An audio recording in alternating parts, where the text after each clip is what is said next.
Love Stories. Makapangyarihan ang salita.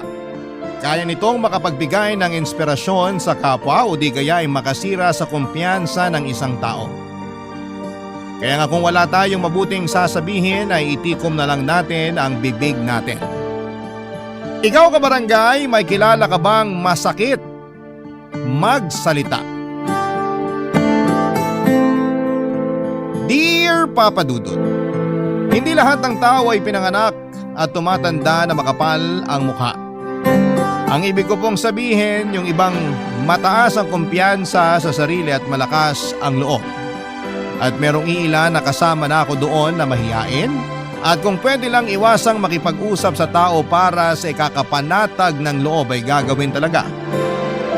Lahat ang klase ng pag-iwas. Sa kaso ko ay nagsimula ang pagiging mahiyain ko noong bata pa lamang ako. At mas lumala yun dahil sa pakikitungo at pagkumpronta sa akin ng nanay ko sa ibang tao. Pero bago ko umpisahan, ang kwento ko ay gusto ko munang bumati ng isang maganda at mapagpalang katanghalian sa lahat ng mga kabarangay natin dyan sa Pilipinas. Tawagin niyo na lamang po ako sa pangalang Ronnie, 28 years old at isang OFW dito sa Japan. Kasama ko rito ang Kuya Dindo ko na kalilipad lang nitong January. Masaya ako kasi magkasama na kami. Nauna kasi ako rito ng 5 taon, bale nag-extend na lamang ako ng kontrata dahil nagustuhan ng employer ko ang serbisyo ko. Isa nga pala akong barista at waiter, ganoon din ang trabaho ng kuya ko. Pareho rin kaming avid listener ng Barangay Love Stories and in fact, siyang nag-recommend sa akin ng programa ninyo noong pandemic. Hopeless romantic kasi yon at mahilig ding makinig ng radyo kaya nagustuhan niya kaagad ang Barangay Love Stories.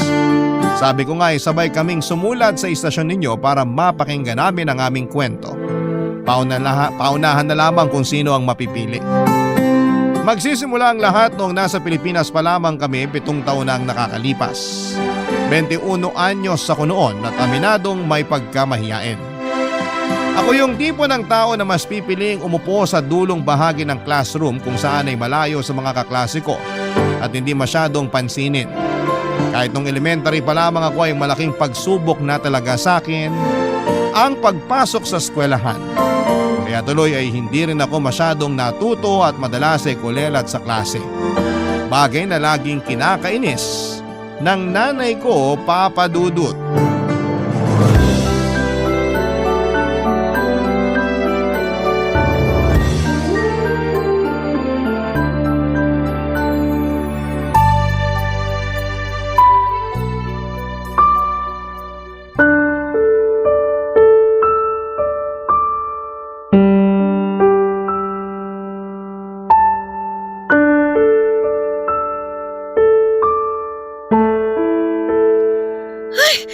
Palakol! Oh, palakol na naman! Puro na lang palakol tong mga grado mo, Ronnie! Pasensya na po kayo, Nay. Nung nakaraang grading, humingi ka rin sa akin ng pasensya. Sabi mo, aayusin mo na ang pag-aaral mo. Pero wala namang pinagbago tong mga grado mo, oh! Puro palakol! Ginawa ko naman po yung makakaya ko. Ito na ba yung makakaya mo? Ha?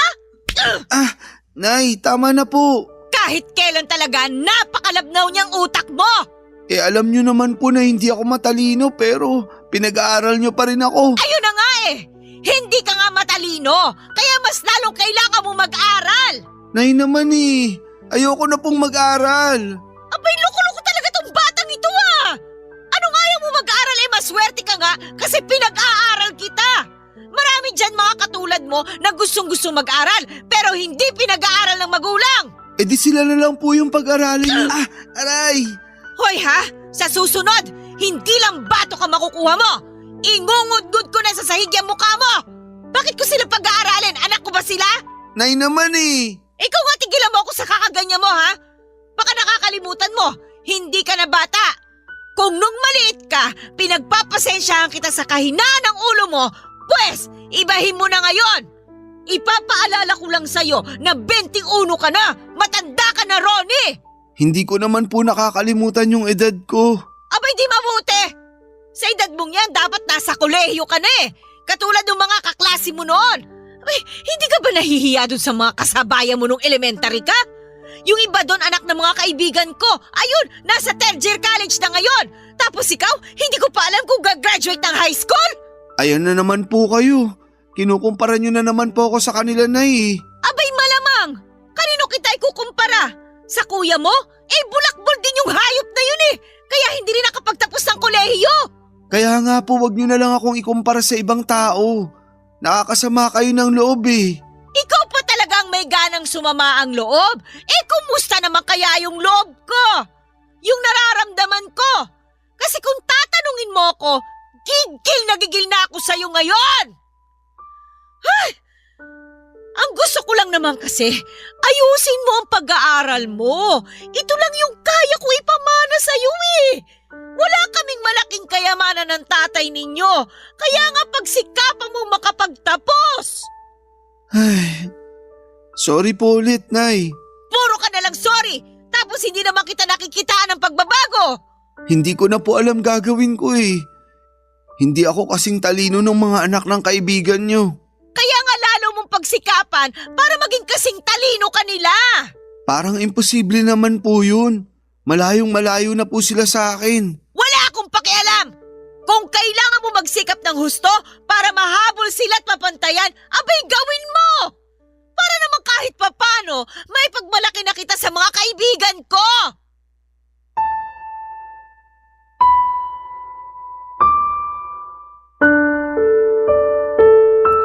Hindi na bago sa akin na ikumpara ng nanay ko sa anak ng mga kumare at kakilala niya. Akala ko lang din ay masasanay na ako pero hindi pa rin pala. Kahit noong maliit pa ako ay lagi na niyang sinasabi sa akin na kasalanan daw ng pagiging mahiyain ko kaya wala akong masyadong natututuhan sa klase. Totoo rin naman kasi imbes na itanong ko sa teacher yung mga bagay na hindi ko maintindihan sa lesson namin ay hindi ko ginagawa. At pinagsasawalang bahala ko na lamang at nahihiya kasi ako. At baka hindi rin ako makabuo ng tamang salita para makapagtanong. Medyo bulol pa ako noon. Natatakot ako na pagtawanan ng mga kaklase ko kaya mas gusto ko na manahimik na lamang. Ayos lang na bumagsak ako kasi gusto ko na tumigil na lamang sa pag-aaral. Pero nairaos ko pa rin naman ang elementary at high school kahit na ayaw ko na talagang pumasok. Kaya lang dahil sa mga bagsak ko ay naging repeater ako o yung bang umuulit ng grade level. Naunahan na tuloy ako ng ibang mga kaklase ko. Sa edad ko noong 21 ay kakatapos ko pa lamang sa high school at nagdadalawang isip akong magkolehiyo. Hindi naman po sa wala akong pangarap sa buhay pero hindi ko nararamdaman sa puso ko na gugustuhin ko pang mag-aral ng 4 na taon o higit pa. Kaya lang natatakot naman akong magtrabaho kaya ano na lamang ang gagawin ko. Sinabi ko yon sa isa sa mga kaklase ko na pinagkakatiwalaan ko. Sinabi niya na sumama ako makipag-inuman sa kanila ng mga pinsan niya para mabawasan daw ang pagiging mahiyain ko. Naisip ko na wala namang mawawala kung sasama ako sa inuman na yon. Kaya naman nagpunta ako, Papa Dudut.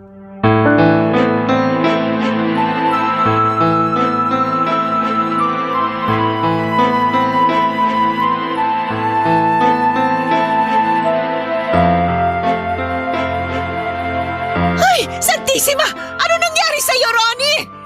Bakit ang dami mong pasa sa mukha? Putok pa yung labi mo! Napagtripan lang po, Nay. Napagtripan? Sandali, lasing ka ba? Nakainom lang po. Ay, Ronnie! Nay, bakit po bang ingay nyo? Tumahimik ka nga dyan! Tulungan mo na lang ako rito! Ibangon mo yung kapatid mo at iupo mo sa bangko! Dalian mo! Ano ba kasing ginawa mo sa sarili mong tukmul ka? Oh, ikaw pala, Kuya Dindo. Kadiri!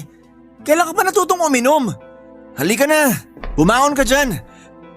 Aray naman, parang mababali braso ko sa hila mo eh. Mababali talaga kasi loko-loko ka. Sumandal ka nga, Ronnie! Patingin ako ng mga sugat at pasamo sa mukha! Kumuha ka nga doon ng pamunas at alcohol para sa kapatid mo! Antok na po ako, Nay. Kumuha ka na! Sabi ko nga po. Ano ba kasing ginawa mo sa sarili mo, Ronnie? Kailan ka pa natutong uminom? Kanina lang po. Ganito pala pakiramdam paglasing. Para kang lumulutang sa ulap. Makakakita ka pa ng mga bituin pag dinagdagan ko amats mo sa suntok ko. Akin na! Umayos ka, Ronnie. Gagamutin natin yung mga sugat mo. Daan-daan naman po. Kahit dahan-dahanin ko yan, masakit pa rin yan. Ay, grabe! Ano ba naman itong ginawa mo sa sarili mo? Uminom ka na nga, nagpabugbog ka pa! At hindi ka man lang lumaban, no? Kitang-kita na walang kagalos-galos kamao mo.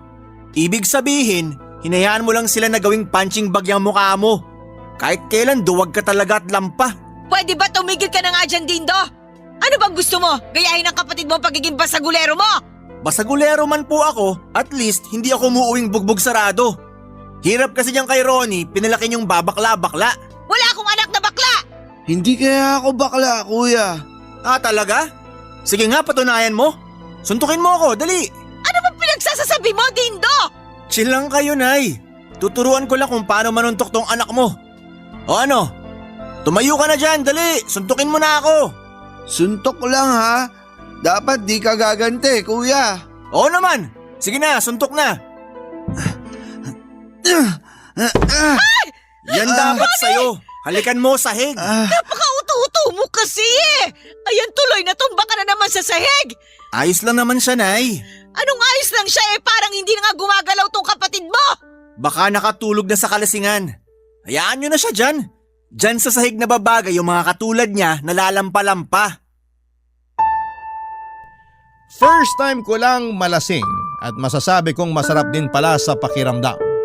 Kaya lang ay first time ko ring nabugbog dahil masyado raw akong perwisyo pag napasukan na ng alak ang sistema ko. Simula noon ay hindi ko na ulit ginustong uminom ng alak lalo na at hindi pa rin mawala-wala sa isipan ko ang lahat ng mga masasakit na salita na sinabi sa akin ng nanay at ng kuya ko. Tapos masasakit pa rin yung bukol ko sa ulo mula sa dagok ni Kuya Dindo. Kaya naman nagtanim ako ng matinding sama ng loob sa pamilya ko noong nahimasmasan ako. Kasi hindi naman ganon yung ibang mag-anak. Mabait yung nanay nila at magkakasundo sila ng mga kapatid nila. Oo, nag-aaway paminsan-minsan papadudot pero hindi naman ganon kasakit magsalita o namimisikal. Naisip ko tuloy na sana'y hindi na lamang ako pinanganak sa pamilya namin. Kung ganon lang din nila akong tratratuhin. Barangay Love Stories. Barangay Love Stories. Papadudot kung meron man akong kakampi sa pamilya namin, yon ay ang tatay namin. Bale, 3 pala kaming magkakapatid, ako ang bunso at bukod kay Kuya Dindo, ay meron pa akong ate na hindi na namin kasama sa bahay noong mga panahong yon. Namatay ang tatay namin noong nakuryente siya habang may binubutingting na kable sa bahay namin. Doon aksidente niyang nahawakan yung live wire kaya nalapnos ang katawan niya. Naisugod pa siya sa ospital at nabuhay ng 3 araw bago namatay. 15 years old pa lamang ako noon. 20 naman si Ate Charmaine at 21 naman si Kuya Dindo. Lahat kami nag-aaral pa kaya si nanay na lamang ang kumayod para masustentuhan ang pangangailangan namin. Bale meron silang negosyong isdaan ni tatay sa palengke ng Quezon City. Kaya lang ay hindi na nakagraduate si Kuya Dindo sa kolehiyo dahil sa pagbubulakbol. Basagulero din siya at madalas ay masangkot sa kaliwat ng mga gulo. Pero nagbago na siya noong isang beses siyang na-detain dahil sa pag-aamok ng lasing. Doon naranasan niyang mabugbog na mga inmates kaya tumino siya paglabas niya. Nagtrabaho na lamang siya pero palipat-lipat naman dahil hindi rin siya nagtatagal. Reklamador din kasi siya at walang tiyaga sa trabaho. Si Ate Charmaine naman ay nabuntis bago ang araw ng graduation niya sa kolehiyo. Kaya labis din ang pagkadismaya ni nanay sa kanya at bagaman nakagraduate naman siya ay nagkaroon pa rin sila ng matinding away dahilan para umalis si ate sa bahay namin at manirahan kasama ang tatay ng pamangkin ko. Buti na lamang at dumadalaw pa rin siya sa bahay kaya nakakapag-usap pa rin kami, Papa Dudut.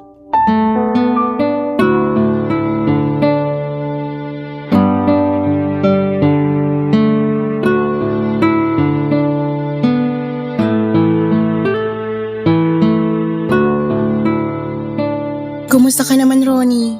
Okay lang naman ako, ate. Ikaw, kumusta? Ayos lang din. Balita ko nalasing ka raw at nabugbog ng isang gabi ah. Ano ba kasing nangyari? Hindi ka naman umiinom. Niyaya kasi ako ng dati kong kaklase na uminom. Sabi niya para mawala raw hiya ako, kaya ipapakilala niya ako sa mga pinsan niya. Sa isip ko, wala naman sigurong masama kasi nga gusto ko na rin alisin yung pagiging mahihain ko. Kaso naparami inom ko at medyo naging pasaway ako sa kanila. Kaya siguro napikon yung iba niyang pinsan at nabugbog na ako. Pero mali pa rin yun. Paano na lang kung napuruhan ka tapos nagkaroon ka ng malalang injury, hindi lang natin alam. Naku, idedemanda ko yung dati mong kaklase at mga pinsan niya na yun. Wag na ate, abala lang yan eh. Saka ayos lang ako. Ayos ba yan eh? Itim na itim pa yung bukol mo sa noo. Huwag mo sabihin pati yan kagagawa nila, anak ko naman talaga. Hindi naman nila to kasalanan. Kasalanan to ng pagiging lampa ko. Doon na rin ako sa sahig nakatulog. Kaya galit na galit sa akin si nanay. May bukol pa nga ako sa ulo bukod dito sa noo. Talaga? Hawak nga. Sakit ate. Gosh, ang laki. Ang natatandaan ko kasi, hinamon niya ako na suntukin ko siya. Mali ko lang, pinatulan ko. Kaya ito na pala ako. Siya yung mali. Kasi bakit ka pa niya kailangang hamunin na suntukin siya? Kasi di raw ako gumanti nung binugbog ako. Kaya tinawag niya akong babakla-bakla. Pero ganun naman talaga si kuya, di ba? Basagulero na mayabang. Oo, pero hindi pa rin tama yung ginawa niya. Imbis na yung mga pasamo na lang sa mukha ang intindihin mo, iisipin mo pa yung mga bukol mo. Kawawa ka naman. Okay lang naman ako. Malayo to sa bituka. Oo nga, pero mas malapit yan sa utak. Ano sinabi ni nanay? Wala, bukod sa pinagalitan ako kinabukasan nung naimasmasan na ako. Ang kapal daw ng mukha ko kasi nakuha ko pang uminom at makipag-away. Ay, naiintindihan ko naman yung galit niya kasi baka nadala na rin siya sa mga pinagagagawa ni kuya nun. Pero nasaktan pa rin ako. Masakit naman talaga magsalita si nanay kahit nung nandito pa ako kung ano-ano rin ang sinabi niya sa akin dahil lang nabuntis ako bago makagraduate. Pati sa anak ko na nasa tiyan ko pa noon may sinabi na rin siya. Akala mo hindi niya apo yung batang pinagsasalitaan niya na masama. Bakit kaya ganun si nanay, no? Hindi siya katulad nung ibang nanay ng mga kakilala ko. Mabait kasi mga nanay nila tapos may naon magsalita. Iba-iba naman ang mga nanay pero sana magbago na nanay natin. Maiba tayo. Ngayong graduate ka na sa high school, anong kurso ang plano mong kunin sa college? Sa totoo lang, ayoko na talaga mag-college, ate. Ha? Bakit? Para kasi hindi ko rin kakayanin. Saka baka mag-aksay lang ng pera si nanay sa pagpapaaral niya sa akin. Tapos isumbat niya lang yun. Kung hindi ka na mag-aaral, ibig sabihin magtatrabaho ka na lang? Yun nga ang problema. Di ko rin alam kung kaya ko magtrabaho kasi nahihiya ako, ate. Nako, kailangan mong alisin yung pagiging mahiyain mo kasi baka maraming oportunidad ang masayang dahil pinalagpas mo lang. Kaya nga. Pero sa ngayon, di ko pa talaga alam anong plano ko. Naguguluhan pa ako. Papadudot mabait si Ate Charmaine, bukod kay tatay, siya na lamang yung kakampi ko sa bahay namin.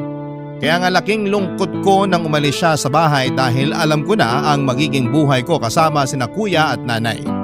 Pero tinapangan ko pa rin at tinatagan ang kalooban ko dahil pamilya ko pa rin sila. At wala rin naman akong pupuntahan sakaling umalis ako sa bahay namin. Alam ko na hindi na talaga makakatulong sa akin ang pagiging mahiyain ko. Kaya nga ginusto ko rin naman na tuluyan ng alisin sa pagkatao ko ito. At masaya ako dahil nasabi ko lahat ng gumugulo at naglalaro sa isipan ko noong minsang bumisita sa bahay ang ate ko. Sa totoo lang ay hanga ako kay Ate Charmaine dahil nilakasan niya ang kanyang kalooban na magsimula ulit matapos niyang mabuntis. Hindi man niya nagamit yung kursong tinapos niya, kahit paano'y kumikita naman siya ng pera dahil madiskarte siya. At yon ay sa pamamagitan ng pagbebenta ng iba't ibang produktong online gaya ng makeup, dishwashing liquid, damit at gadgets. Tulong na rin daw niya yon sa mister niya na siyang nagtatrabaho para sa pamilya nila. Kapag may sobra sa kinikita niya ay bumibili siya ng mga groceries. para naman sa bahay. Kaya siguro unti-unti ay nakuha rin niya ang loob ni nanay, pero kapag nakatalikod naman siya ay pinagsasalitaan pa rin siya ng masama ng nanay namin.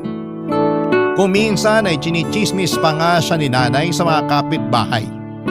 Inis nga ako sa ugaling yon ni nanay, pero akala ko ay siya lang yung kilala kong chismosa sa bahay namin, pero meron pa pala.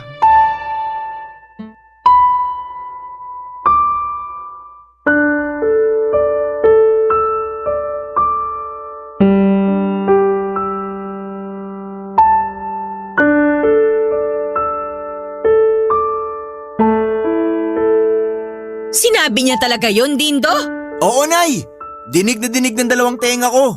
Aba, naghanap pa talaga siya ng kakampi kay Charmaine, ha? O, Nay. Ayan na yung magaling yung anak. Hoy, Ronnie! Halika nga rito. Bakit po, Nay? Yumuko ka ng kaunti. Po? Yumuko ka ng kaunti, sabi eh. Ang tangkad mo, hindi kita abot. Sige po.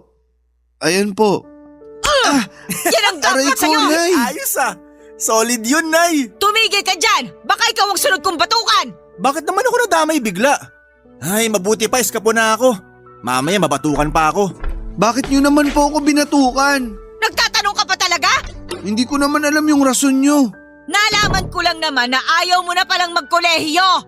Kanino niyo po nalaman? Sa Kuya Dindo mo.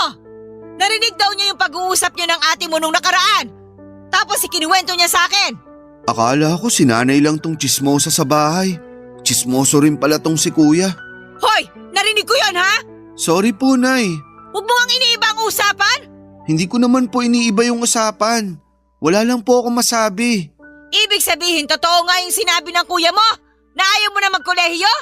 Opo, Ay, linti ka talagang bata ka! hindi na po ako bata, Nay. Hindi na nga!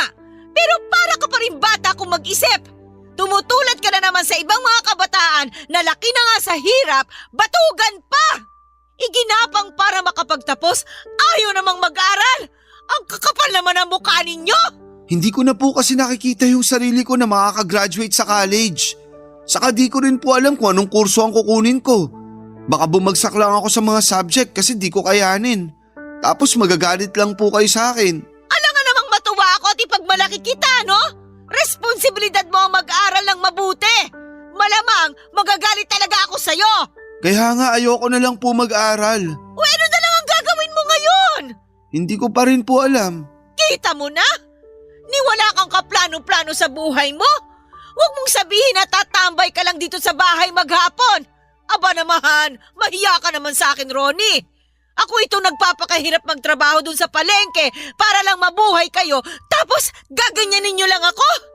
Pinag-aaral tapos ayaw mag-aral. Ibang klase rin talaga ang takbo ng utak mo ano? Susubukan ko pong maghanap na lang ng trabaho, Nay. Abay dapat lang! Kung hindi, makakatikim ka sa akin ng sermon at talak araw-araw kapag nakita kitang nandito lang sa bahay! Pasensya na po talaga kayo. Kung ganito lang akong klaseng anak. Hindi ko rin naman po ito ginusto. Alam mo, kung pwede lang makipagpalit ng anak sa iba, nako, matagal ko nang ginawa! Ayusin mo yung buhay mo, ha? Huwag mo nang dagdagan ng pagiging sakit sa ulo! Napakawalang kwenta mo kasi!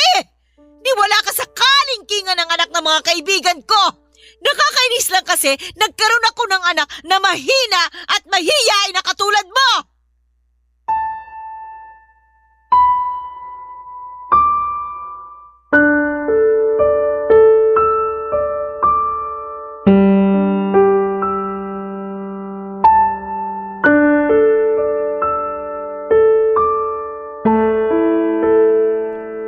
Papadudot, dahil sa pangchichismis sa akin ni Kuya Dindo kay nanay ay hindi na ako nagkaroon ng tamang panahon.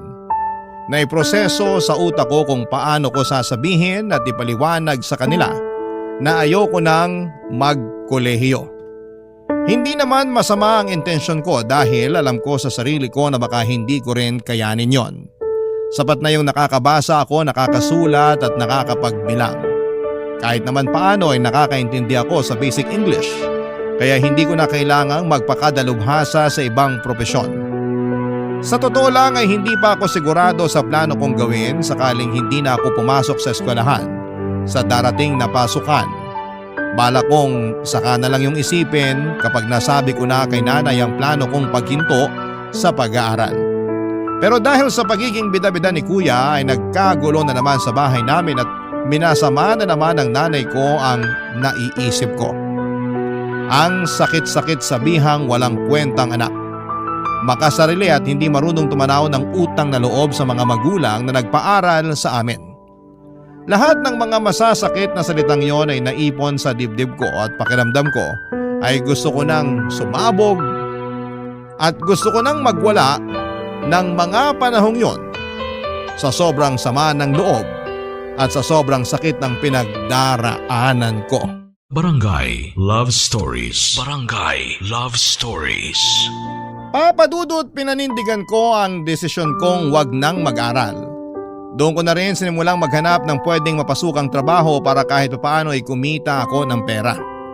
Walang tigil na rin kasi ang pagpaparinig sa akin ni nanay na kung hindi ako mag-aaral ay maghanap buhay na lamang daw ako para naman may silbi ako.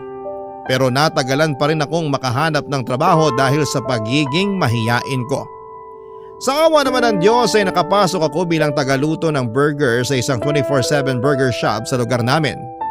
Challenge talaga sa akin ang kumausap ng customer pero nahasa naman noon ang kakayahan ko at nawala ang pagiging mahiyain ko. Nagkaroon ako ng kumpiyansa sa sarili ko at kaunting tapang sa dibdib. Mula nung maramdaman ko yon sa kaloob-looban ko ay nagkaroon ako ng katiting na pag-asa na baka pwede akong mangarap at sumubok ng mas malaking bagay para sa sarili ko.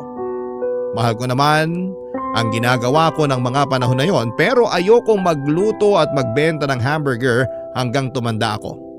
Bukod doon, ang baba ng sweldo dahilan para lagi pa rin magreklamo at magbunganga sa akin ang nanay namin, Papa Dudut.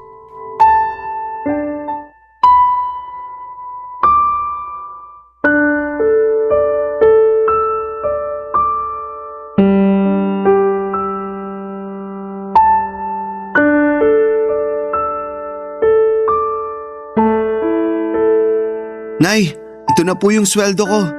Oh, ano higo to 1,000?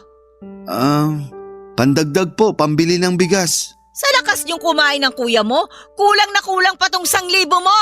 Dagdagan mo ito! Sorry po, kasi yan na lang yung natira. At saan naman napunta yung iba mong sinweldo? Sa ipon ko po. Aba, talagang nakuha mo pang mag-ipon? Kakarampot na nga lang ang kinikita mo? Dapat binibigay mo sa akin lahat para naman mapakinabangan. Kita ko naman po yun. Saka nagbigay naman po ko. Oo nga, ang kaso hindi ka nakakaintindi eh. Kulang nga itong 1,000. Kung bakit kasi hanggang ngayon nagtsatsaga ka pa dun sa trabaho yun, napakababa ng sweldo. Pangarap yata ni Ronnie magtinda at gumawa ng hamburger hanggang mamatay siya eh. Pwede ba kuya? Huwag mo nang pakialaman yung trabaho ko. Ikaw nga walang permanenteng trabaho. Palagi kang lumilipat kasi wala kang tiyaga. Aba, ako pa talaga sinabihin itong walang tiyaga. May punto rin naman ang kapatid mo ah. Pati ba naman ikaw, Nay? Kampi ka sa tukmol na yan? Para po sa kaalaman nyo, hindi ko pangarap magtinda at gumawa ng hamburger habang buhay. Kaya nga po ako nag-iipon kasi pag may naisip na akong gusto kong gawin, meron akong magagamit na pera. Ano ba kasi yung gusto mong gawin? Magnegosyo? Yun ba ang balak mo? Si Ronnie? Magnenegosyo? Sa bobo niyang yan? Baka malugi siya agad pag nagkataon, Nay. Sobra ka naman magsalita, kuya. Totoo naman ang sinasabi ng kuya mo eh. Anong alam mo sa pagnenegosyo? Hindi ka nga nakapag-aral. Kasalanan mo naman kasi pinag-aaral kita pero ayaw mo. Tingnan mo ang sarili mo ngayon. Hamak na taga-benta lang ng hamburger. Marangal naman po tong trabaho na to. Hindi po ako nagnanakaw o nanlalamang ng kapwa. Kahit na ano pang sabihin mo, pang walang pinag-aralan lang ang trabahong yan. Ang laking pera yung sinayang ko sa pagpapaaral sa inyo. Wala rin pala akong mapapala. Itong kuya mo, laging nawawala ng trabaho. Ultimo pang yosi sa akin hinihingi. Yung ate mo naman, nakagraduate nga, pero nagkaanak at nag-asawa naman agad. Tapos ikaw, ayaw mong mag-aral at mas gusto mo na lang magluto ng hamburger. Ay, Diyos me! Wala ba talaga kayong pangarap sa buhay? Wala na bang pwedeng itaas yung yung mga pangarap nyo? Katulad ng iba nyong kaedad dito sa barangay natin? Meron naman po, Nay. Kaya lang hindi po kami katulad ng ibang kaedaran namin. Kung sila, alam nila agad ang gusto nila sa buhay, kami hindi po ganun. Medyo nahihirapan po kaming alamin yung gusto namin. Tapos, imbis na tulungan nyo kami, unawain at gabayan, kayo pa yung nangunguna sa pagpuna sa amin. Opo, wala pa kaming may pagmamalaki sa inyo sa ngayon. Pero meron naman kaming pangarap at gusto sa buhay. Di ba, kuya? Ha? Oo, meron naman talaga. Alam ko na gustong gusto mong makabili ng motor na may sidecar para ikaw na maghahatid sundo kay nanay sa palengke. Pero dahil nga papalit-palit ka ng trabaho, wala kang ipon. Sakit mo naman magsalita. Totoo naman eh. Oo na. Totoo ba yon? Ha? Dindo? Opo, Nay.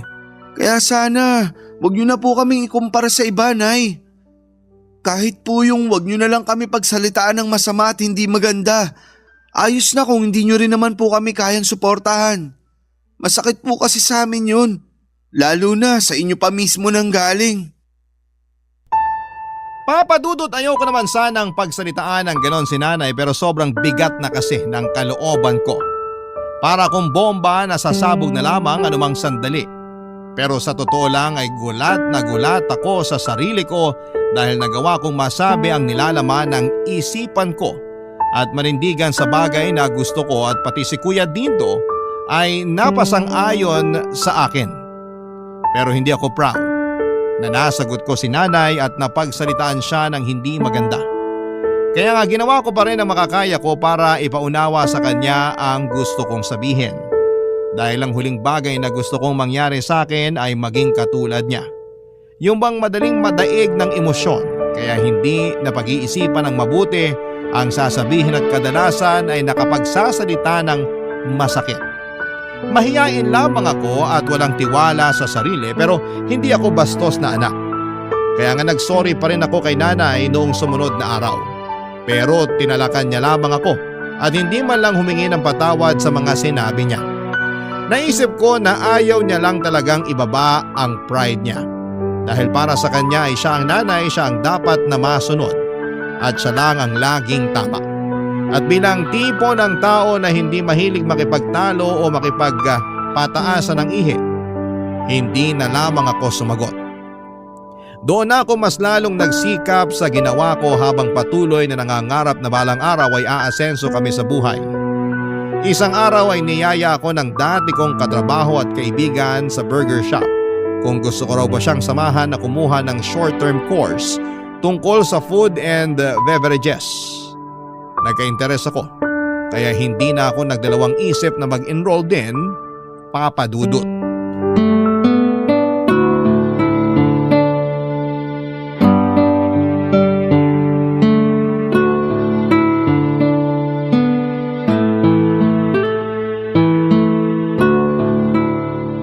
Nako, malapit ka nang gumraduate sa kinuha mong short-term course. Sobrang proud ako sa'yo, Ronnie. Oo nga, ate. Excited na ako. Salamat kasi lagi mo akong sinusuportahan. Nung una kasi, aminado ako na paulit-ulit kong tinatanong ang sarili ko kung kaya ko ba talagang pangatawanan yung pag-e-enroll ko. Pero dahil nga sinuportahan mo ako, tinuloy-tuloy ko na rin. Siyempre maganda tong kurso mo eh. Maraming oportunidad ang pwedeng magbukas. Nakakatuwa kasi nakita ko rin na gustong-gusto mo yung ginagawa mo kaya sinusuportahan na kita. Masaya ako na meron kang isang bagay na pinipursue. Ako rin, ate. Iba pala sa pakiramdam kapag masaya ka at gusto mo yung ginagawa mo. Yun bang lagi kang excited na gawin yun? Masaya naman ako sa pagtitinda at paggawa ng hamburger pero mas masaya ako sa pinag-aaralan ko ngayon. Alam ko naman yun, kaya nga natutuwa ako sa'yo kasi sa wakas, nahanap mo na yung isang bagay na gustong-gusto mong gawin. Sinong mag-aakala na huling beses tayong nag-usap wala ka pang kaplano-plano sa buhay. Pero ngayon, tingnan mo naman, marami ka nang na-overcome. Mahihain pa rin ako pero masasabi kong kumakapal-kapal na yung mukha ko ng kaunti. Ituloy mo lang yan. Napapractice naman yan eh. Galing mo nga kasi sa loob lang ng maiksing panahon, malaki agad improvement mo. Di na ikaw yung dating Ronnie na takot kumausap ng tao. Salamat uli, ate. sa paniniwala at pagtitiwala sa akin. Walang anuman. Basta tandaan mo, gawin mo lahat ng makakaya mo para mapaunlad mo yung sarili mo. Sa kahit na anong bagay pa yan, basta hindi masama o iligal, asahan mo yung suporta ko. Pero, kumusta naman sa bahay? Si nanay? Okay lang naman sila. Si nanay ganun pa rin. May pagkataklesa at maingay pa rin. Pero nabawasan na kahit paano yung pagiging mapanumbat at pagkukumpara niya sa atin sa iba. Lalo na nung nasabi ko yung sama ng loob ko sa kanya. Nabalitaan ko nga yun kay kuya. Kahit kailan talaga, napaka-tsismoso ni kuya. Hayaan mo na. Galing mo nga eh. Tsaka sabi niya, napabilib daw siya sa'yo dahil nasabi mo yun kay nanay. Tapos bigla raw siyang na-inspire. Naks, inspirational na pala ako?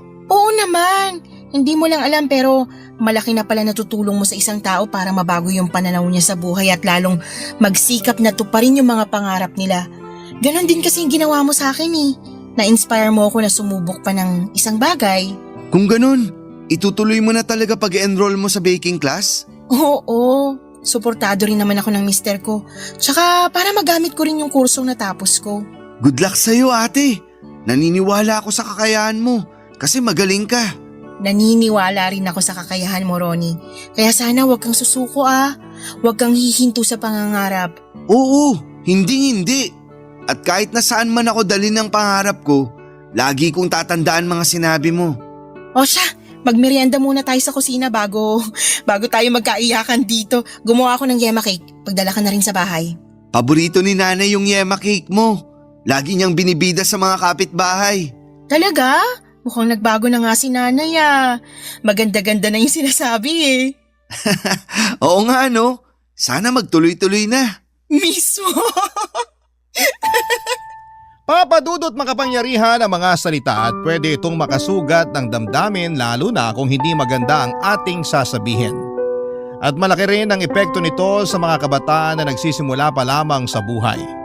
Kaya nga importante na sa bahay pa lang dapat itanim na ng mga magulang ang mga mabubuting salita sa isipan ng mga anak nila upang hindi sila lumaking mahina ang loob at walang kumpiyansa sa sarili.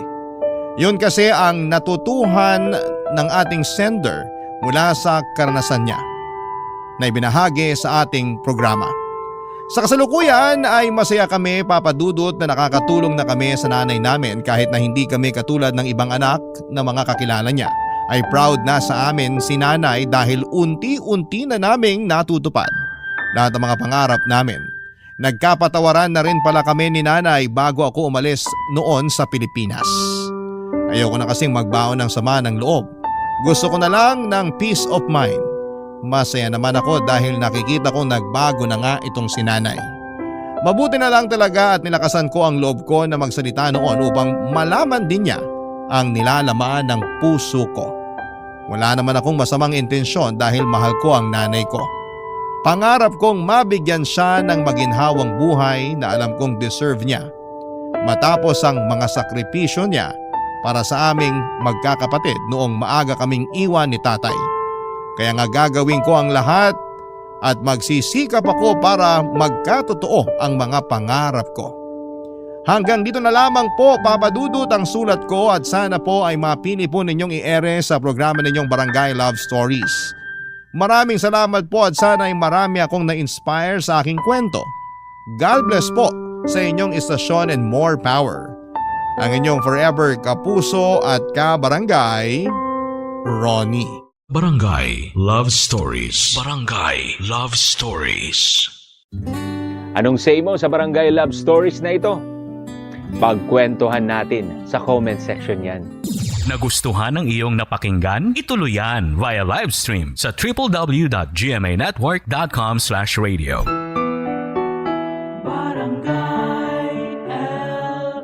In Mega Manila, 97.1. Forever! Dear Papa Dudut, magandang hapon po sa inyo at sa lahat ng mga kabarangay na nakikinig ngayong araw na ito. Ako po si Easy, hindi ko tunay na pangalan. Mas po ko sa pag-ibig yan 3 years. Isang lalaki lang ang naging boyfriend ko sa buong buhay ko. Bago ko po ikwento sa inyo ang love life ko ay hayaan niyo muna akong i-describe ko ang sarili ko. Hindi po ako maganda at wala pong halong biro pero kahit saang anggulo tignan ay walang gandang makikita sa pagmumukha ko. Palaging buhaghag at kalat ang buhok ko dahil mahaba ito at kulot. Medyo malaki rin ang katawan ko para sa isang babae papadudot. Matangkad po kasi ako papadudot at may katabaan kaya minsan ay mas malaki po akong tignan kesa sa mga lalaki. Simple lang din akong manamit at hindi rin ako gumagamit ng makeup. Nipple boss ay walang dumadapo sa pisngi ko. Yan po ang itsura ko at hindi po yun insulto kundi pawang katotohanan lamang. Hindi naman sa wala akong bilib sa sarili ko papadudot o di kaya ay wala akong self-confidence. Pero bata pa lamang ako ay tanggap ko na ang katotohanan. Kaya naman ni isang lalaki ay walang naligaw para manligaw sa akin simula noong nagdalaga ako. Ang sabi ko na lamang po naranasan ang tinatawag nilang pag-ibig noong 30 anyos na ako.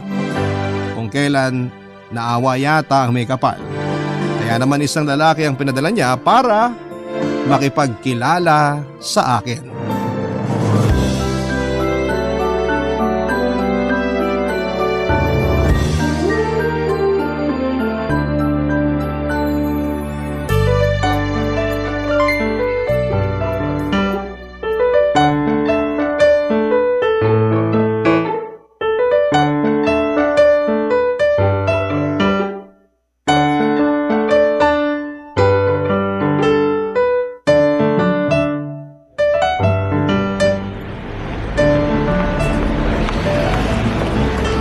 Miss, sarado pa tong resto?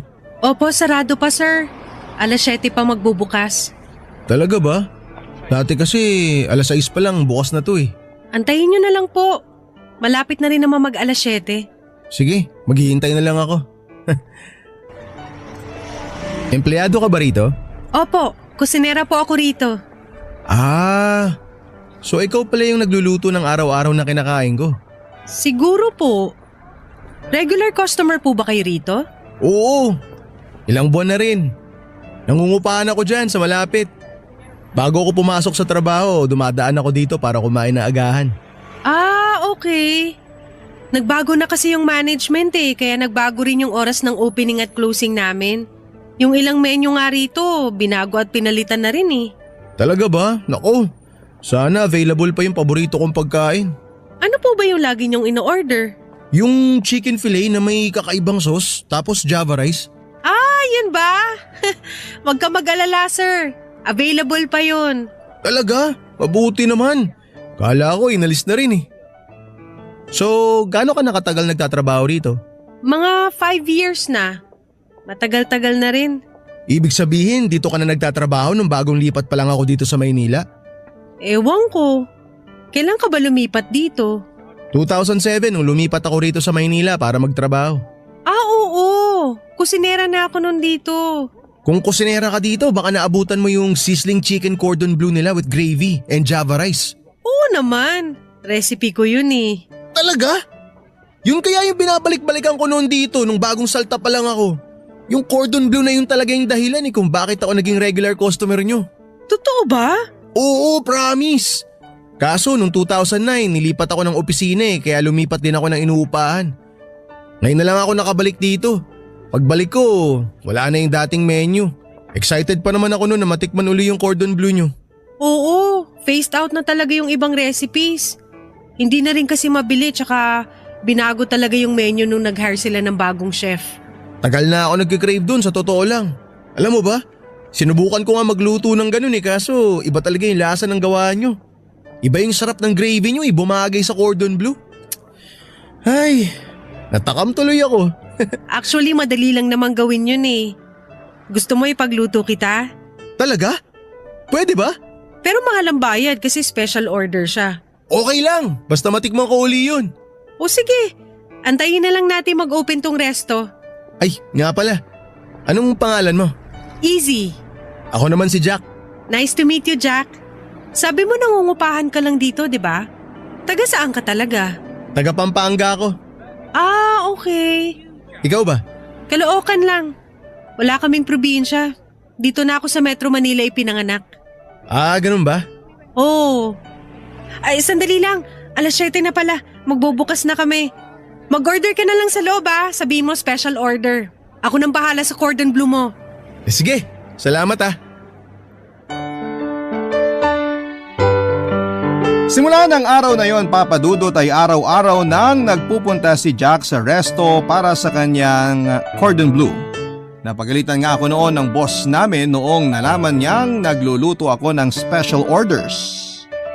Akala ko noon ay tatanggalin na niya ako sa trabaho pero kalaunan ay napapayag ko rin siyang ibalik sa menu ang cordon bleu, Papa Dudut. Matapos niyang matikman ang luto ko. Doon na po nagsimula ang pagkakaibigan namin ni Jack, Papa Dudut. Galing sa isang malaking pamilya si Jack. 6 silang magkakapatid at siya ang panganay kaya siya ang inaasahang mag-provide ng mga pangangailangan ng pamilya niya na naiwan sa Pampanga. Simple lang si Jack, Papa Dudut. Mas matangkad ako kesa sa kanya pero hindi rin naman siya masyadong maliit. Sakto lang ang itsura. Mas maputi siya kesa sa akin at mas makinis ang balat. Yun nga lang, tulad ko rin ay hindi siya marunong mag-ayos at manamit. Mabuti na lang at nakabawi naman siya sa personality niya. Makwento pong tao si Jack. Para siyang walking encyclopedia sa dami ng alam niya sa buhay at ang bagay na yon ang nagustuhan ko sa kanya. Mula sa pagkakaibigan ay nauwi sa ligawan ang pagsasama namin ni Jack. Nang mga panahong yon, Papa Dudut, ay sobrang komportable ko na kay Jack. Kaya naman hindi ko na pinatagal pa at agad ko siyang sinagot. Sa isang iglap ay nagkaroon din ako ng boyfriend na first time ko lamang maranasan.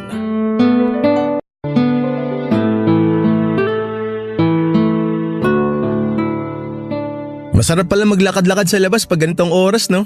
Oo nga Tahimik ang gabi ngayon. Presko ang hangin. Walang ingay. Lunes kasi bukas Balik trabaho na naman kaya siguro wala masyadong tao sa labas ngayon. Nagpapahinga na sila para bukas. Ayaw mo nun? Solo natin tong buong lugar. Siyempre gusto. Lalo na't solo rin kita. Pero late na rin kasi. Mag-alas 11 na. Di ba maaga papasok mo bukas? Oo, pero dito muna tayo.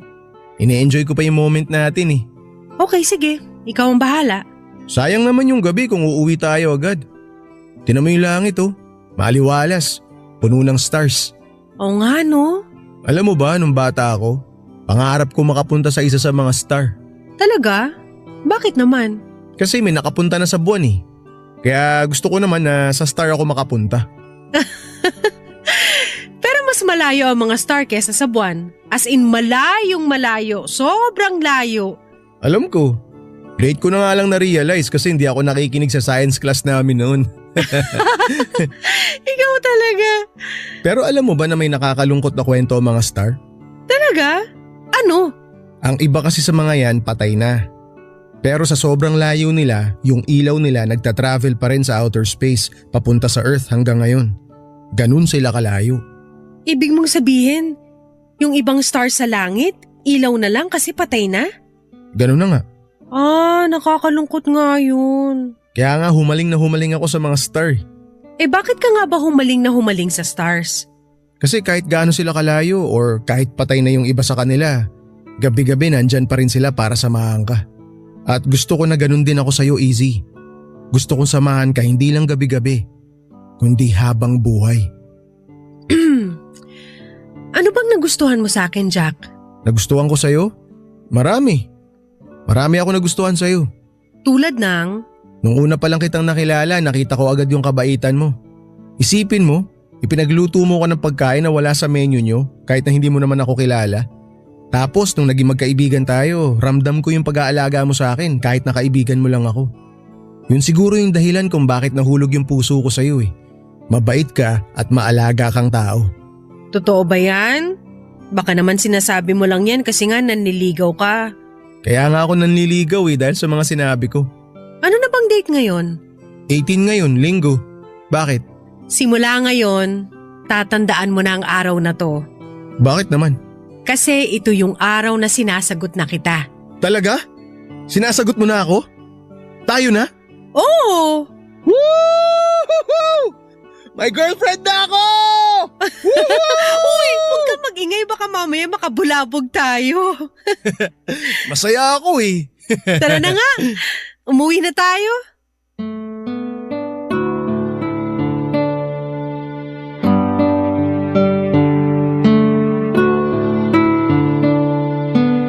Papadudot si Jack ang first ever boyfriend ko at happy ako na siyang naging una ko dahil sobrang bait niyang tao.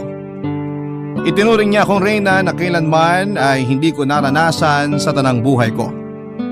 Maganda po ang naging simula ng relasyon namin. Gabi-gabi niya ako noon kung ihatid mula trabaho papunta sa sakayan ko pauwi. Araw-araw din niya akong dinadalaw sa resto para batiin at kumustahin bago siya pumasok sa kanyang trabaho. Sobrang sweet namin sa isa't isa sa mga naunang buwan ng relasyon namin, Papadudot. Para kami mga teenager na first time lamang mag-ibigan. Laging magkasama, touchy sa isa't isa at parang lovebirds na hindi mapaghiwalay. Pagsapit namin ng 1 taon bilang magkasintahan ay naging komportable na kami sa isa't isa. Alam na namin ang mga sekreto at baho ng bawat isa noong mga panahong yon at doon ko na nga po. Doon ako sa inuupahan ni Jack natutulog lalo na tuwing ginagabi ako o kung mahirap pang makahanap ng masasakyan pa uwi. Paminsan-minsan naman ay si Jack ang dumadalaw sa maliit kong apartment at doon kami parehas nagpapalipas ng gabi. Para na nga kaming mag-asawa noon, Papadudot. Pero sa relasyon ay hindi palaging masaya at dumating din po kami sa punto ng relationship namin kung saan ay medyo nawala ang init ng pag-iibigan namin. Na para bang unti-unti ay nakakaramdam na kami ng umay sa isa't isa. Natural lang doon, natural lamang yon sa isang relasyon, sabi ng iba, Papadudot. Basta raw ang mahalaga ay mananatili at pipiliin nyo pa rin ang isa't isa kahit na parang wala ng spark. Ganon po ang ginawa ko pero kabaliktaran naman po ang naging desisyon ni Jack dahil sumuko siya kaagad, Papadudot.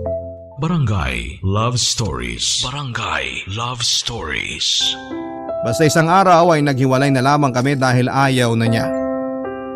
Nararamdaman ko noon na tumamlay na talaga ang relasyon naming dalawa ni Jack pero hindi ko inakala na bibitaw siya kaagad dahil lamang doon.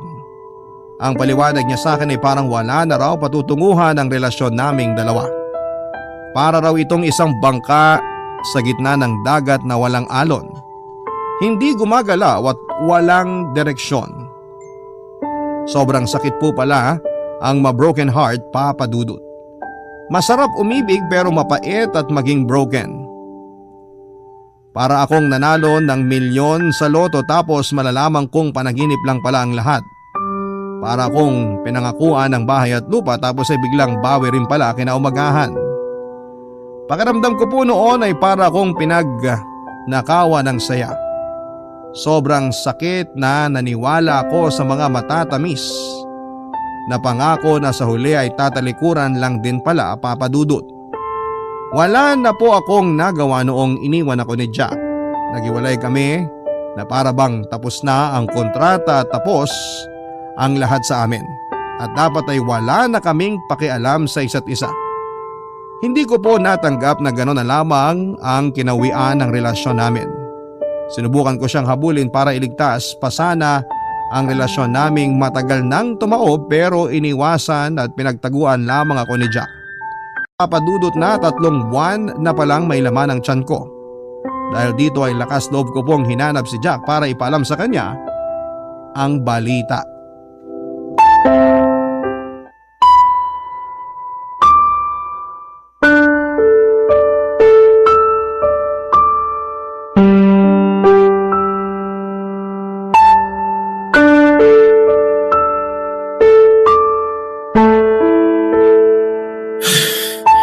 Easy!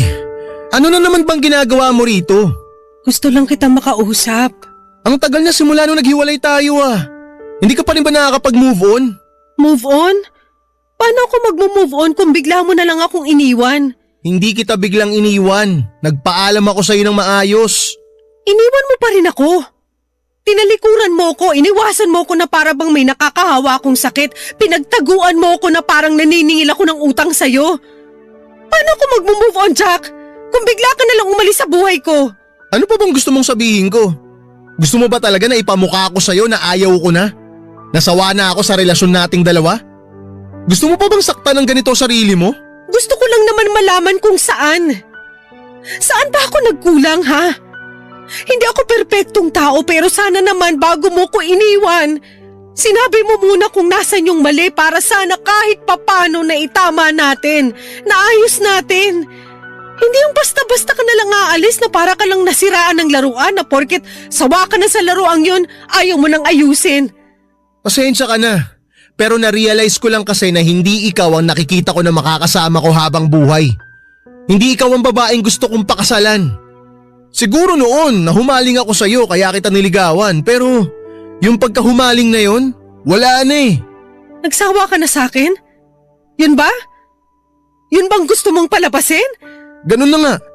Kaya please lang Easy, tama na. Itigil na natin to. Hayaan na lang natin ang isa't isa. Hindi pwede. Bakit hindi? Wala ka nang magagawa. Sa ayaw o sa gusto mo, wala na tayo. Matagal nang tapos ang relasyon natin kaya huwag ka nang magpapakita sa akin. Buntis ako! Jack, buntis ako at iisang tao lang ang nakagalaw sa akin. Ikaw! Ganyan ka na ba talaga kadesperada? Magpapanggap kang buntis para lang bumalik ako sa'yo? Hindi ako nagsisinungaling. Totoong sinasabi ko. Lumang tugtugi na yan, Easy. Maniwala ka, hindi kita niloloko. Buntis ako 3 months. Eh kung totoo man yung sinasabi mo, wala pa ring magbabago. Sorry, pero hindi pa rin kita babalikan. Kahit magkakaroon na tayo ng anak? Kahit na magkaanak man tayo, hindi na magbabago ang desisyon ko. Pero paano ang bata? Lalaki siyang walang ama? Paano kung hanapin ka niya? Eh di sabihin mo ang totoo. Jack naman! Hindi ko pinangarap na magkaroon ng anak na walang kikilalaning ama. Baka naman pwede nating ayusin to para na rin sa bata. Wala na talaga eh. Nawala na yung pagmamahal ko sa'yo. Kahit pagbali-balik ta rin natin ang mundo, ayoko na sa'yo. Maglolokohan lang tayong dalawa kapag ipinilit mo pa ang gusto mo. Kahit na lang para sa bata, please, nagmamakaawa ako. Umuwi ka na, Easy. Paano to magiging anak natin? Susustentuhan ko na lang siya buwan-buwan. Kung hindi mo ko babalikan, hindi kita ipapakilalang ama sa magiging anak ko. Gawin mo o gusto mong gawin. Basta please, wag mo nang guguluhin ang buhay ko. Gusto ko nang mamuhay ng tahimik. Mabuti ka pa. Kaya mong mamuhay ng tahimik pagkatapos mong guluhin ang buhay ko na dati nang masaya at tahimik. Sana maging masaya ka sa buhay mo, Jack. Huwag ka mag-alala. Hindi mo na ako makikita pagkatapos ng araw na to. Papadudot hanggang ngayon ay hindi ko pa rin maiwasang makaramdam ng sakit tuwing naaalala ko ang araw na yon. Ang araw kung kailan ibinaba ko ang pride ko para sa isang lalaki. Ang araw kung kailan pilit akong pinagtabuyan ng lalaking minahal ko, ang lalaking itinuring ko ng kahati. Lalaking akala ko ay siya nang magpapasaya sa akin habang buhay. Siguro yun na po ang pinakamasalimuot at pinakamadilim na parte ng buhay ko, Papa Dudut. Ilang buwan din akong nawala sa sarili ko. Hindi ko po inakala na ganong kalakas ang naging impact ni Jack sa buhay ko. Nung una ay ginaya kong tanggapin na wala na siya, pero sa mga sumunod na araw ay unti-unti kong naramdaman ang kawalan ng kanyang presensya at doon ay muling nanumbalig ang sakit na mga pangakong binitawan. Mga ala-alang hindi mabitaw-bitawan at ang pakiramdam na parang kasalanan ko kung bakit nangyari ang lahat. Mas tumala pang emosyon ko dahil siguro ay nagdadalang tawa ko ng mga panahong yon, Papa Dudut. Aaminin ko na napabayaan ko ang pagbubuntis ko noon. Hindi ako nakakakain ng maayos, hindi ako nakakainom ng vitamins para sa bata. Puro tulog lang ako noon at trabaho. Hanggang sa hindi ko namamalayan na wala na palang heartbeat ang bata. sa sinapupunan ko. Papadudot namatay ang bata sa loob ng tiyan ko nang hindi ko namamalayan. Dahil nga sa pangyayaring ito ay mas lalo akong na-depress at nawala na sa wisyo. Kumapit ako sa mga bisyo at ang pinakamalalang kamalian na nagawa ko na siguro ay noong pinasok ko ang mundo ng droga. Noong mapalapit ako sa kapitbahay naming si Pakoy, Papadudot.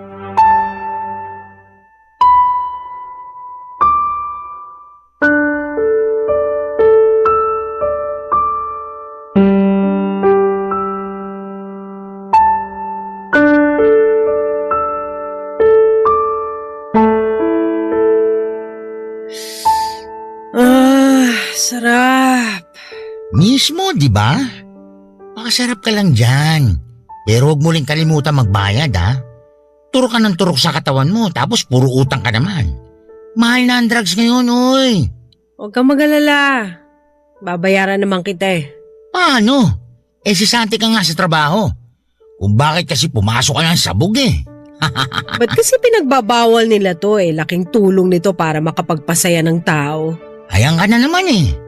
Kung ano-ano na naman pinagsasabi mo dyan, porket sabog ka na naman. Totoo naman ah. Dito lang nawawala yung lahat ng sakit na nararamdaman ko. Para akong nasa langit tuwing gumagamit ako nito. Walang problema, walang mabigat sa dibdib, walang inaalala, happy lang. Magaan sa loob? Oo, tama ka. Kaya nga suki mo ko eh. Buti na lang napalapit ako sa'yo. Pero alam mo, hindi ko inakala na may tinatago ka palang ganitong ugali. Anong ugali? Tagal na natin magkabit-bahay. Ngayon ko lang nalaman na mabisyo ka pala. Alak, yosi, drugs. Kala ko nun mabait ka eh. Mabait naman ako ah. Sinira lang kasi ng isang tao ang buhay ko. Hayop na yun. Liligaw-ligawan ako tapos iiwan din pala ako. Bakit ka naman kasi iniwan? Hindi ko alam. Bigla na lang daw nagsawa sa akin eh. Sobrang mali naman yun. Diba? May pangako pang aalagaan kita hanggang sa nabubuhay ako, ituturing kitang reyna. Walang niya, hindi pala totoo. Buisit. Ikaw naman kasi kung sino-sino pinapatulan mo. Pero okay na rin yun kasi maganda naman ang kinalabasan. Anong magandang kinalabasan? Nasasaktan na nga ako rito eh, ano maganda ron? Sumeksi ka. Dati ang laki-laki mo eh. Ngayon pumayat ka na. Pumayat ako kasi depressed ako. Lahat ng to nangyayari dahil sa Jack na yun. Ano ba kasing nagustuhan mo sa lalaking yun? Mukha naman pinaglisapot ng unggoy. Sa dami ng lalaki sa paligid mo, yung pa pinili mo. Siya lang ang nagmahal sa akin eh. Ba't ikaw? Mamahalin mo rin ba ako? Di natin sigurado. Tigilan mo nga ako, Pakoy. Hindi kita mamahalin. Pero mapapasaya naman kita. Paano? Bibigyan mo na ba ako ng discount sa mga session natin? Hindi. Mas masarap pa to kaysa sa discount. Mas masarap pa kaysa sa kinakaadikan mong drugs. Dadaling kita hindi lang sa langit, kundi sa rurok ng langit. Anong ginagawa mo? Lumayo ka nga sa akin. Sigurado kung hindi mo malilimutan ang gabing to. Layuan mo nga ako, Pakoy, ano ba? Huwag ka na magpakipot. Alam ko naman na gusto mo rin to eh. Bitawan mo nga ako! Ano ba ginagawa mo? Bastos ka! Gusto mo ng hard ha? Pagbibigyan kita. Makikita kita ng hard. Pakoy! Relax ka lang. Magugustuhan mo rin to. Tama na, please! Tulong! Tulungan niyo ako!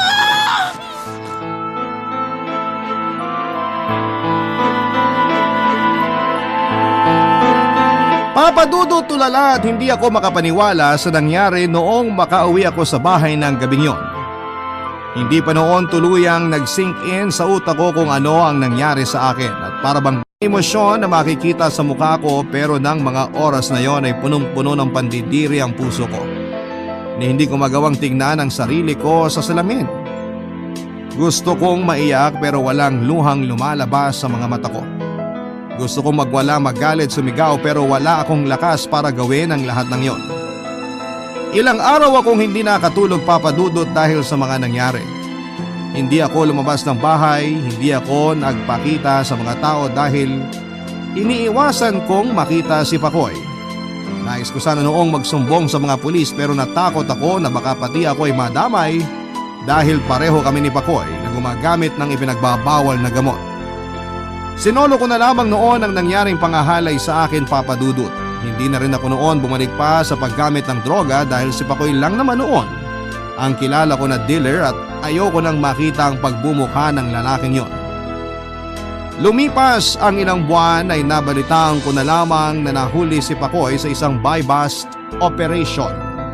Kasabay ng balitang ito ay napag-alaman ko rin na ako'y nagdadalang tao na naman sa ikalawang pagkakataon. Papa Dudut. Barangay Love Stories. Barangay Love Stories. Madudut, fast forward po tayo sa present time. After po ng 10 taon ay naibalik at naayos ko hanggang sa lumaki ito at nagsimula ng magtanong tungkol sa kanyang ama. Doon na rin po ako nagsimulang mabahala lalo na't wala akong planong ipaalam sa anak ko na ang tatay niya ay isang rapist.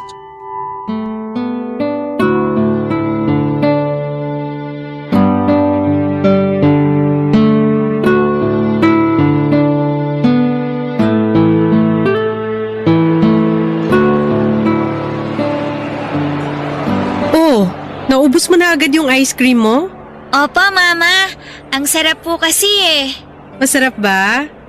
Pero dapat once in a while lang kumain ng ice cream, ha? Bakit po? Kasi masyadong matamis ang ice cream. At kapag palaging matamis ang kinakain mo, magkakaroon ka ng cavity sa teeth mo.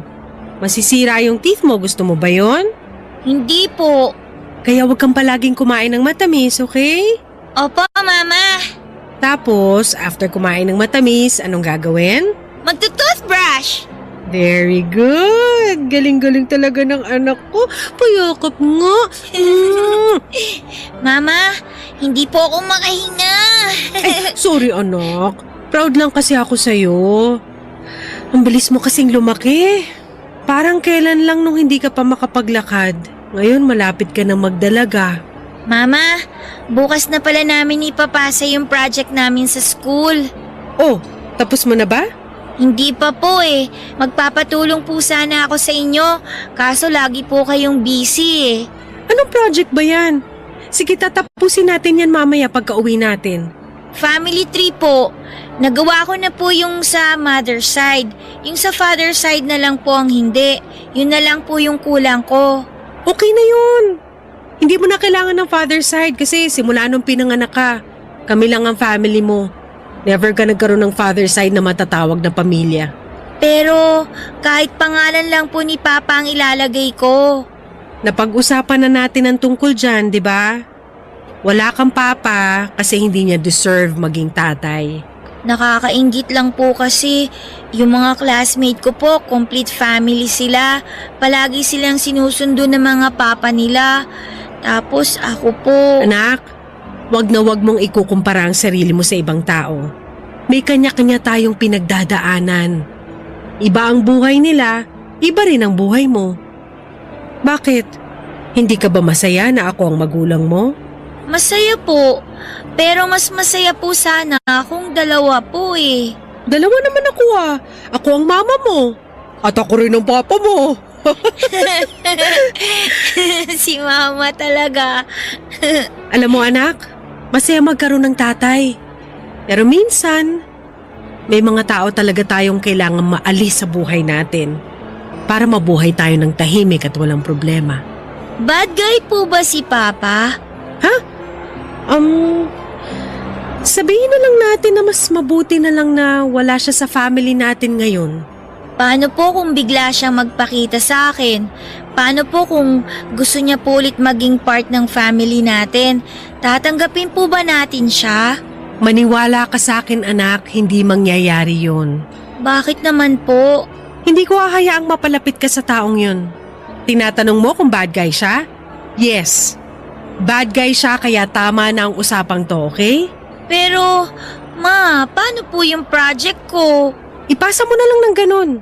Kakausapin ko na lang yung teacher mo. Halika na, umuwi na tayo.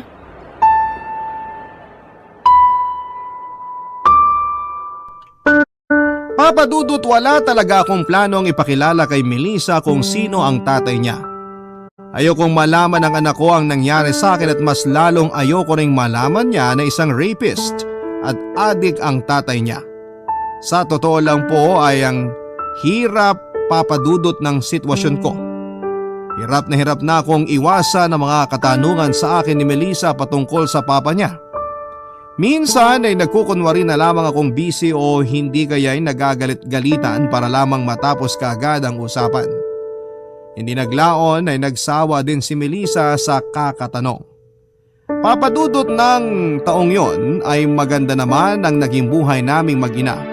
Kahit na hindi kami kumpleto mula sa pagiging cook ay na-promote ako sa kusina at naging head cook. Nakapaghanap din ako ng sideline kung saan ay nagbebenta ako ng mga pabango na galing pa sa ibang bansa. Wala na akong mahihiling pa noon, Papa Dudut. Magaling sa klase ang anak ko at isa siyang academic achiever. Lahat ng pangangailangan niya ay naibibigay ko naman ng maayos. Pero dumating ang araw ng isang lalaki mula sa nakaraang ko ang biglang nagparamdam nang hindi ko po inaasahan. Mula sa Facebook ay nakatanggap ako ng chat mula kay Jack 10 years after kaming maghiwalay. Nakiusap siya sa akin na kung pwede raw ba niya akong tawagan. At dahil sa curiosity ay pinagbigyan ko naman siya, Papa Dudut, sa kahilingan niya.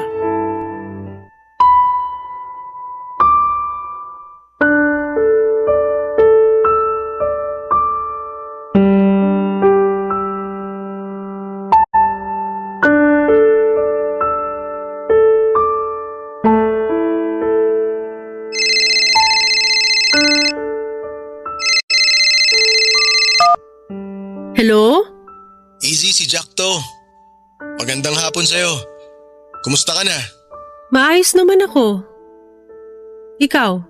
Ako, medyo hindi ako okay ngayon eh. Ito ba ang dahilan kung bakit bigla ka nagparamdam sa akin after 10 years? May cancer ako, Easy. Prostate. Cancer? Paano mo nakuha yan? Hindi ko rin alam eh. Basta bigla na lang ako nagkaroon. Ito na siguro yung parusa sa akin sa lahat ng mga kasalanan na gawa ko sa buhay. So nasa ospital ka ba ngayon? Anong update sa sakit mo? Last stage na tong sakit ko eh. Wala na akong laban. Hindi na raw gumagana yung mga treatment sa akin. Huwag ka namang mawala ng pag-asa. Magtiwala ka lang sa Diyos, malalampasan mo rin to. Naubusan na ako ng pag-asa eh. Doktor ko na mismo nagsabi na may taning na buhay ko. Walang imposible sa Diyos, Jack. Easy. Napatawag ako kasi may pabor sana ako na gustong hilingin sa'yo. Ano yun? Alam ko na sobrang sakit ng ginawa ko sa'yo noon. Basta na lang kita iniwan dahil lang sa pagiging makasarili ko. Pero sana mabigyan mo ako ng pagkakataon na makita at makilala ang anak natin sa kabila ng lahat ng nagawa ko sa'yo. Anak? Wala tayong anak, Jack. Please, Easy. Nagmamakaawa ako sa'yo. Natatandaan ko pa na sinabi mo sa akin noong nabuntis ka. Kaya alam ko na may anak tayong dalawa. Totoo, may anak tayo pero… Ituring mo na lang na dying wish ko to. Huling-hiling ko sa'yo bago ako mamatay. Sandali lang tatawagan kita ulit. Ano bang gagawin ko? Sasabihin ko ba sa kanya ang totoo? Anak? Melissa? Bakit po, Mama? Halika rito. May itatanong ang mama sa'yo. Ano po ba yung itatanong niyo sa akin, Ma? Gusto mo ba talaga makilala ang papa mo? Opo! Ipapakilala mo na po ba siya sa akin? Sige, sandali lang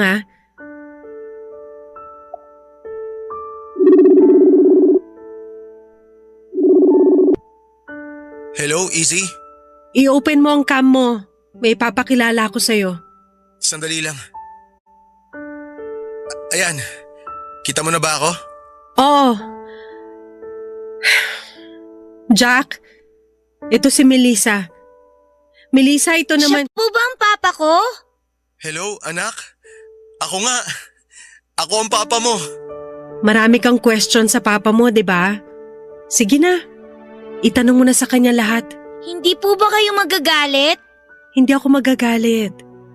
Oras na rin siguro para masagot yung mga katanungan mo tungkol sa papa mo. Thank you po, Mama! Walang anuman, anak. Sige na, mag-usap na kayong dalawa dyan. Jack, iiwan ko na tong phone kay Melissa, ha? Salamat. Maraming salamat, Easy.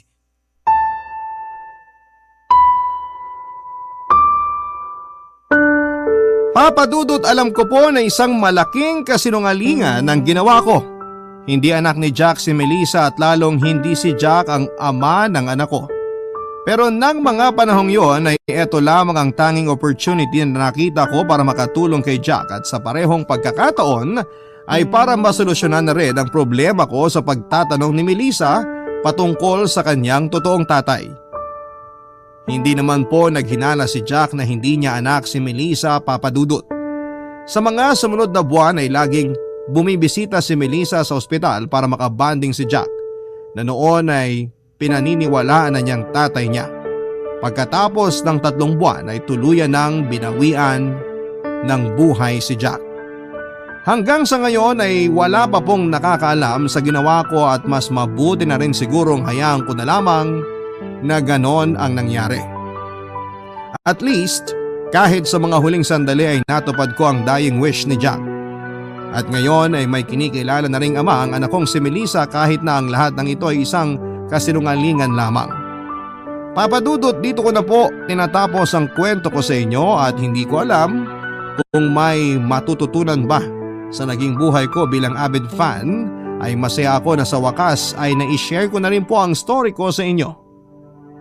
God bless po and more power sa inyong programa. Ang inyo pong kapuso at kabarangay forever, Easy. Barangay Love Stories.